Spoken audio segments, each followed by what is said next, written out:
just those exact things, the variety and the imagination and how much fun it was. And then last year playing the Scottish and then the Open Championship were really the only experiences I've had on it.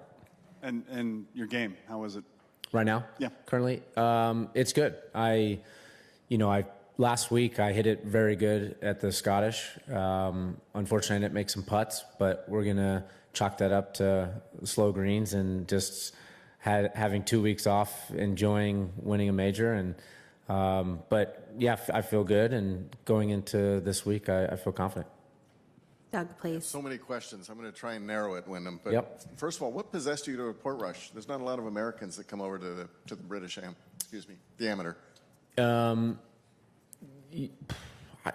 trying to remember to think back. I think more than anything, just because it was a bucket list thing to do and go and travel and play. Also we had the Palmer Cup. So the Palmer Cup was the following week after U.S. plays Europe, and we were playing at Walton Heath. So it was like, all right, well, let's go play the amateur and see how our game, see how our game's at, and then get ready for that Palmer Cup. Did the rest of the team go as well? There was only, I would say there was less than, I think it was just myself and Brennan Hagee that were the only two Americans that came over for that event. Okay, and a real short one here, just looking at the logo made me think about this. Do you have any LACC clothes, and did you have them before you won? No and no. I think at my house I have everything you can imagine as far as memorabilia and hats and whatnot.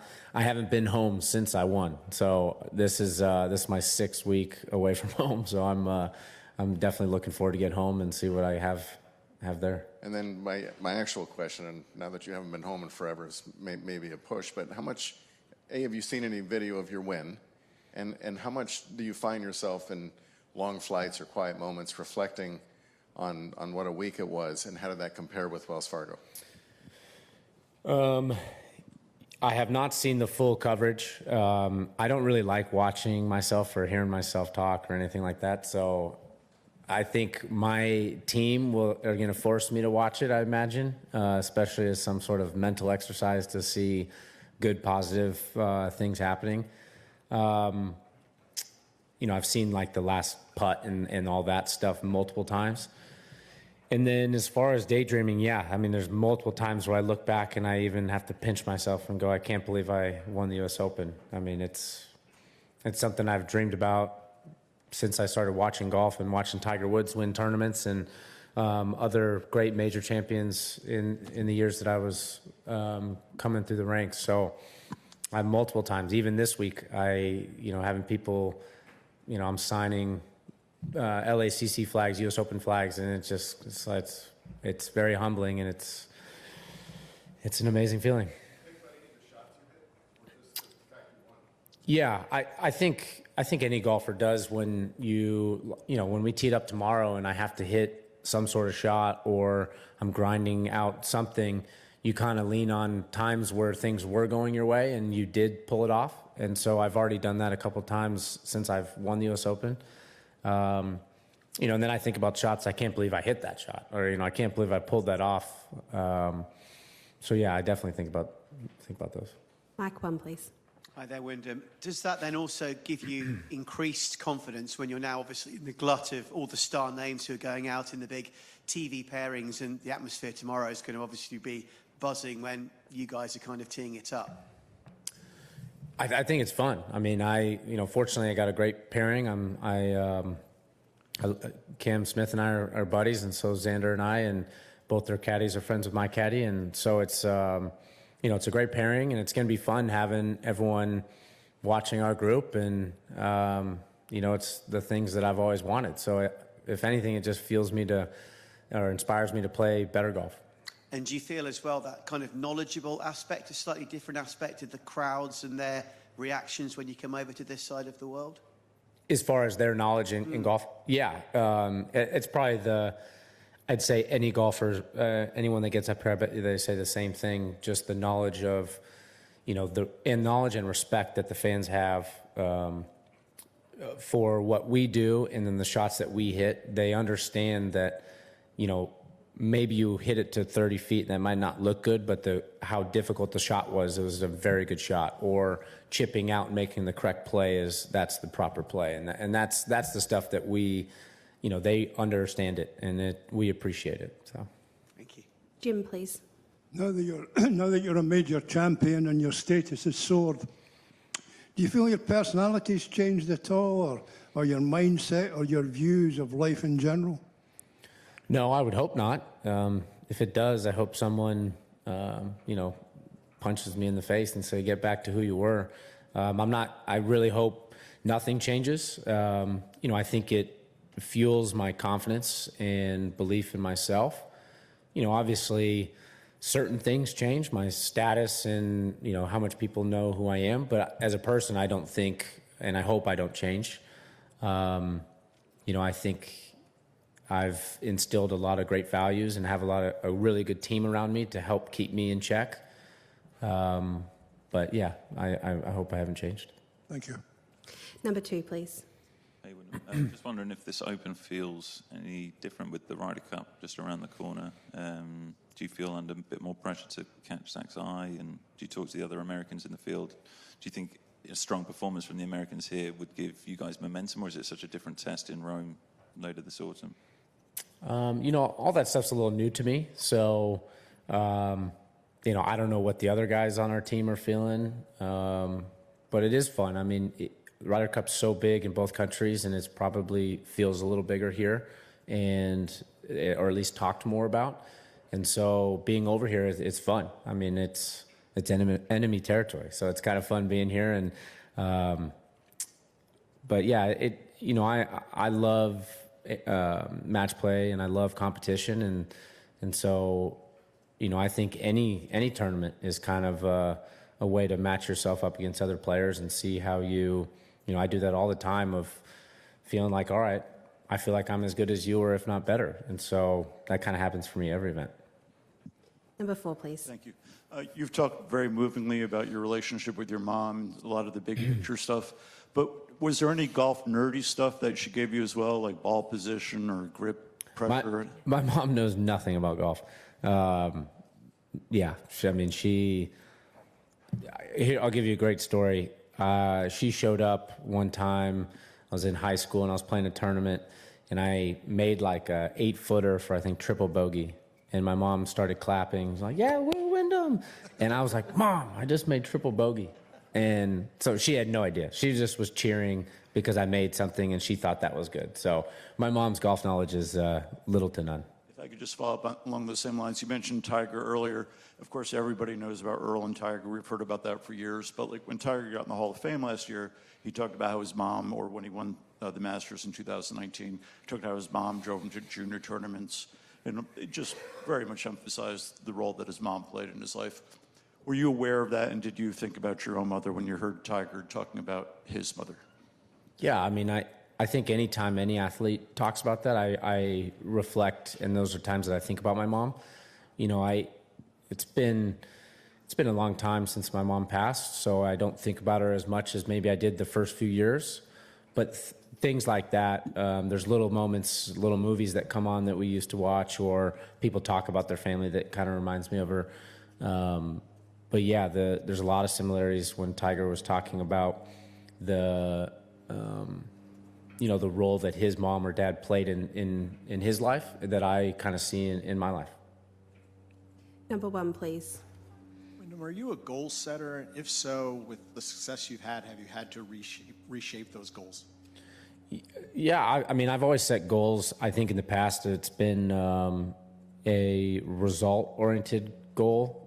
And then in this year, I've done more process, like mind goals, where I'm trying to get better mentally and let the results take care of themselves. So, as far as going forward, we've had an amazing year, and I don't see why we would change what we've done. So I'm just going to continue to focus on what helps me play the best that I can, and then let the results take care of themselves. And, why would I want to put a limit on the amount of tournaments I could win or the things I could do? I'd rather just leave it a clean slate and see what happens. Who's the most surprising person that reached out to you after you won? I would just say the amount of players that reached out to me, the respect that they showed me was honestly the most humbling. Just having peers, guys like Tony Finau or Justin Thomas or Max Homa or whoever, our top players congratulating me, I think is what really stuck with me the most, because they didn't have to do that. And I'm a competitor at the end of the day and a guy that they want to beat. And the fact that they would say that and think highly of me speaks a lot to them, and honestly made me feel really appreciated and respected. Number 2, please. Hi, Wyndham. Obviously, the big prize this week is the Claret Jug, but given there's so much talk about money in the game right now, just wondering how you'd feel if, say, the prize fund this week or next year or the year after was dramatically reduced, or even reduced to zero for the winner, for all the players. Would it make any difference, this tournament make any difference to you? Would you still be here? Would it still have a massive appeal, even if there was zero money for the winner? It wouldn't make a difference. I mean, obviously this is our living, and that I think the money in our sport is a bonus personally. Some people make it more than others, and I think we've all seen that in this last year or two. But at the end of the day, I mean, to have someone like Tiger Woods continue to try to play and try to win majors, I think shows where his mind's at, that he cares more about maybe the record books or going down in history or winning majors, and he loves to compete. And, I'm not comparing myself to Tiger, but I love competition. And if wherever the best players are, I want to be, and I want to play, and I want to compete. So yeah, I would be here if I had to pay to play, but if I could play in a major championship, I want to be there. We'll finish with the questions in the room, so we'll start with 3, please. Hey, Wyndham, just want to ask you, what might be a contrast between how you prepare for a links event like this relative to a parkland course that you might normally play back in the US? And in those kind of contexts, what are the different nuances that your caddy or you are looking at as you prepare for Thursday? Well, you definitely hit a lot more shots with different winds, and you try to make sure that you feel comfortable with winds off the left, winds off the right, into the wind. You work on certain tee shots because there's a predominant wind, and it's going to be this way, and it might be that way the whole week versus normal parkland courses. It could be, especially in the U.S., you might get 3 different winds all week, or there might not be much wind or whatever, so you don't have to worry about that as much. But here, there's a lot of holes where it's going to be 3 or 4 straight holes in a row in and off the left, and so we'll work on the range and in preparation on those tee shots. You also work on a lot of lag putts, because you do lag putts and putting off the green, which maybe you normally wouldn't work on in parkland golf. Normally I'm pulling a 60-degree wedge and I'm hitting a low spinner, versus here maybe you're keeping it on the ground. What was the other part of your question? I was just checking how your caddy and you what kind of nuances you work on. And then you hit even the practice rounds, like you put yourself in situations where, hey, if this is a very tough tee ball, more than likely we're going to be over here, so let's practice this, and then you hit the shot and see where it goes, and then you go, okay, let's play from there. So there's a lot more plotting and strategy that goes into links golf, and where you can and cannot be, versus I think in parkland golf, with the ability that guys have now on the PGA Tour, that we can kind of get up and down and do anything from anywhere, versus sometimes in links golf you almost can't, and so there's certain places you just can and cannot be. Number 4, please. Hi, Wyndham. Having won twice this year, I know you wouldn't want to preempt anything, but would you see yourself as sort of a confirmed Ryder Cup player? And in the last few weeks, how much have you spoken to Zach Johnson? Or this season, how much have you spoken to Zach Johnson? I don't really know how obviously I know where I stand in the rankings. I don't know how it would play out the rest of the year.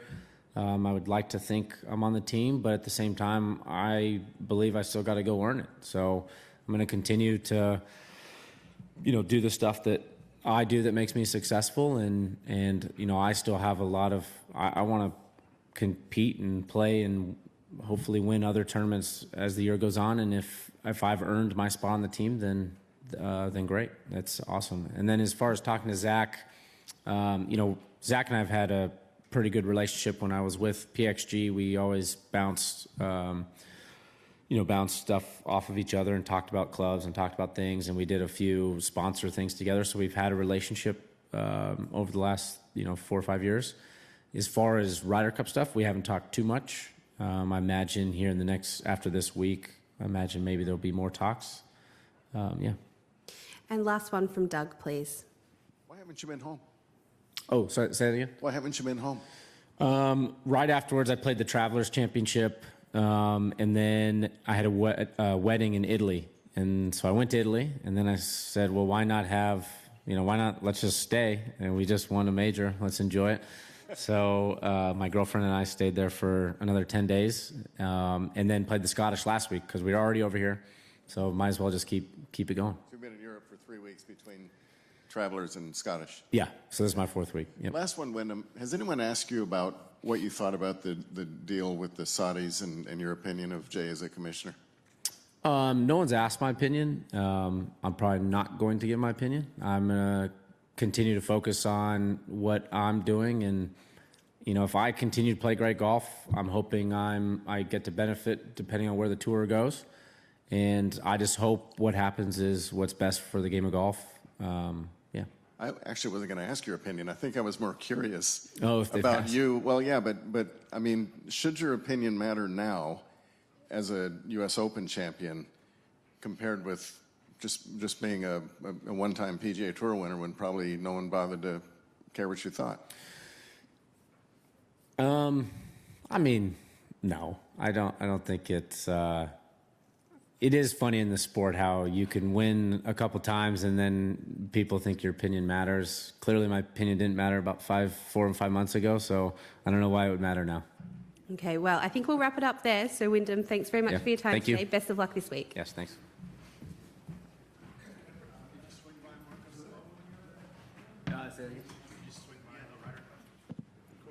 Oh, no. We were in...